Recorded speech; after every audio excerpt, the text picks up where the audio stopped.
হয়, পায়ে পানি লাগালে তাদের সমস্যা দেখা দেয়। সমস্যা হোক বা না হোক, সর্বাবস্থায় আপনি চাইলে শীতের সময় শুধু না, অন্য সময়ও করতে পারেন। শীতের সময় বেশি দরকার, সেজন্য শীতের আমল হিসেবে বলছি।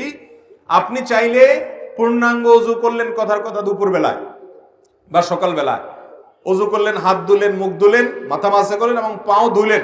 পাও ধোয়ার পর অর্থাৎ পূর্ণাঙ্গ ওযু করার পর ওযু অবস্থায় যদি আপনি মোজা পরেন এবং মোজাটা যদি চামড়ার হয়, চামড়া মোজা হলে সর্বসম্মতিক্রমে মাসা হয়ে যাবে। কাপড়ের মোজা হলে মাসা হবে কিনা ইখতিলাফ আছে। তবে আমাদের আজকাল যেসব মোজা পাওয়া যায় একেবারে পাতলা, পরলে পার ভিতরে ফাঁকা দেখা যায়, এটা পরে নরমালি হাঁটা যায় না অনেক দূর পর্যন্ত, এগুলো তো মাসা হওয়ার কোনো সুযোগ নেই।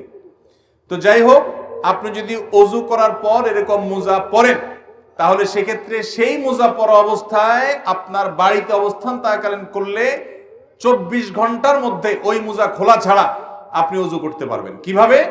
আপনি হাত ধুলেন, মুখ ধুলেন, মাথা মাসে করলেন, পা ধোয়ার সময় আসলে আপনি ভিজা হাত দিয়া পায়ের উপরে, তলায় না, উপরে এরকম করে একটা টান দিলেন ডান পায়ে, আবার আরেক হাত ভিজায়া বাম পায়ে আরেকরকম একটা টান দিলেন, বা ভিজা হাত দিয়া দোনো পাও আপনি টান দিলেন।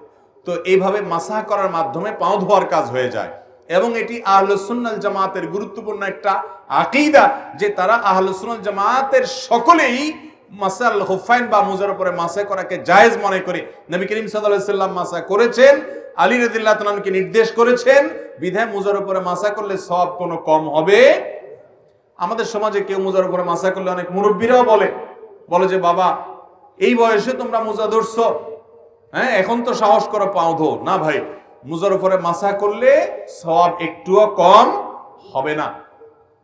তো শীতের মৌসুম বিশেষ করে মুজার উপরে মাসা করা আমলটি করা যেতে পারে। অনেক মুরব্বী আছেন, অনেক অসুস্থ মানুষ আছে, এজমার রোগী আছে, কষ্ট হয়, তারপরও সে মুজার উপরে মাসা করে না জানার কারণে।